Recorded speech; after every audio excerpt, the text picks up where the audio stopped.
Hello, everyone. Spirit House here.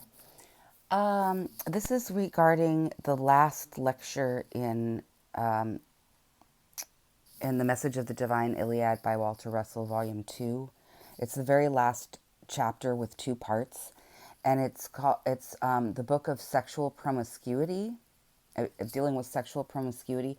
And I think there's too many things in this chapter that are going to cause red flags for the YouTube bots and uh, get banned. I just think that there's too many, even though it's not risque or, anything, racy or anything like that.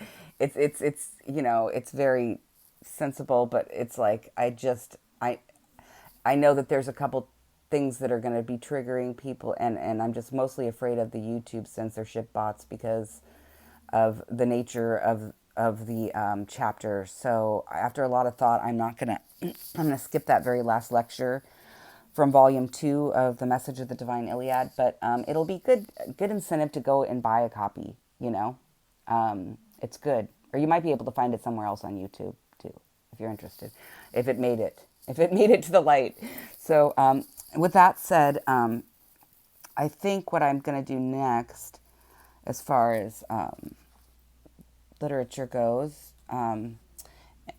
is I'm going to be covering the Book of Enoch because it is considered the most valid outside of the canonical, scriptures. It's an apocalyptic scripture.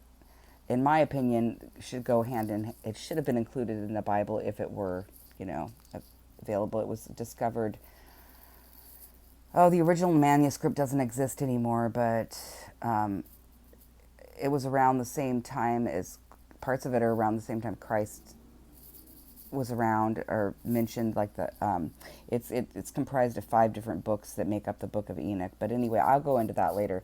I think it's essential, and it's also like the Book of the Divine Iliad. I think it's really relevant for this time, this age, and this point in our civilization, our era, just as much as the Divine Iliad was, if not more, because it covers a lot of things that are left unsaid or that leave one to wonder in the Revelations are covered in the Book of Enoch, and there's all kinds of references in the actual canonical scriptures, in the Bible,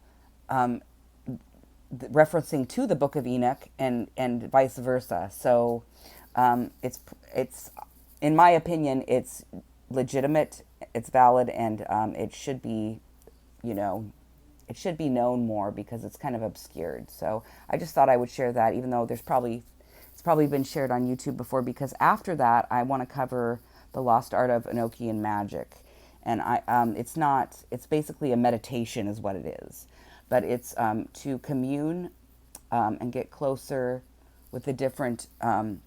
They're called Enochian aethers. What they really are spiritual dimensions, spiritual realms of different realms that are governed by angels. And it starts out, there's 30 aethers, and you start out, the lowest one is the one closest to the earth realm, and then it goes all the way up. That's number 30, and then it goes all the way up to the first aether, which is the closest to the heavens. So, like the first aether would be archangels, of course.